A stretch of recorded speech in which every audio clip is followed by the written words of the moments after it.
I chose Daisy when we were picking the season. It was challenging for me to say, hey, what's the first play that I want to direct?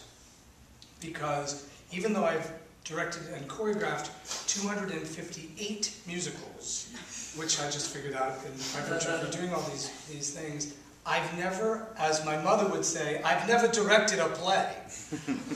Even though 258 musicals don't constitute as a play.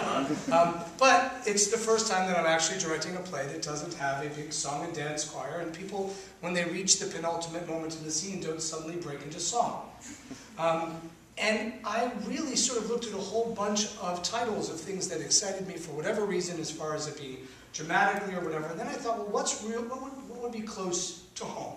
What's something that I feel very strongly about? I grew up in Fort Lauderdale, Florida, as many of you know, because you've met my mother. And I grew up in a family that felt that African Americans were there to support and to help you, but not to eat dinner with you. And as a child, my father had a business where he employed a great many African Americans, and I was told I could talk to them, but I couldn't associate with them, and I didn't understand why. I saw Driving Miss Daisy when I was much younger, in a play first, actually, because I saw it in a community theater of all places, and I remember getting very angry about it, because it touched on things that at the time I didn't even realize I had issues about, because I hadn't formulated them yet. When I saw the movie, I was old enough at a point to realize, you know what, this is important to me. The issues in this play are important to me, not just because of racial relations, but because of class issues, because of equality, but most importantly, because of lasting friendships. Because of the binds that hold us together in life, and the people that we are bound to, and the people that we love, that become our chosen family, not our given family. That's the message of this play to me. That's the thing that makes this play so special, because this woman winds up having as her true family a man she wouldn't even consider talking to as a stranger, as the penultimate family member. That's why this play appealed to me. And I thought, you know what, why not? You know, let's do it. You know, yes, it isn't, you know, sort of big, and there's not huge moving set pieces, and we are doing this play so simplistically because the language of this play, to me, I think is perfection. I don't think it's broken.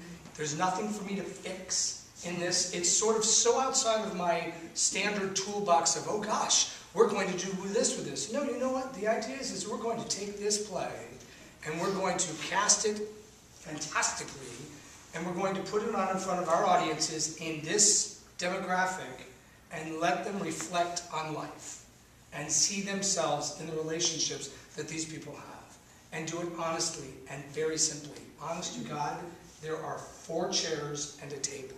That's the entire physical piece that we're dealing with. 4 chairs and a table.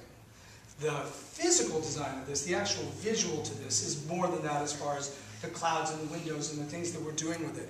But hopefully, if we do this correctly, there will be no pomp and circumstance. There will be no, you know, huge flashy costume changes or set pieces or sound effects or anything that's going to detract from the language of the play and the storytelling of the play. So if people say, hey, what's the Fulton doing with Driving Miss Daisy? You know, what we're doing is we're trying to do Driving Miss Daisy in a way that people will listen to it and hear it, not just see it. And you know what I mean, because for a long time, people are used to coming and their first question is, what are you doing with the set? What are the costumes are going to look like? You know, ooh-ah.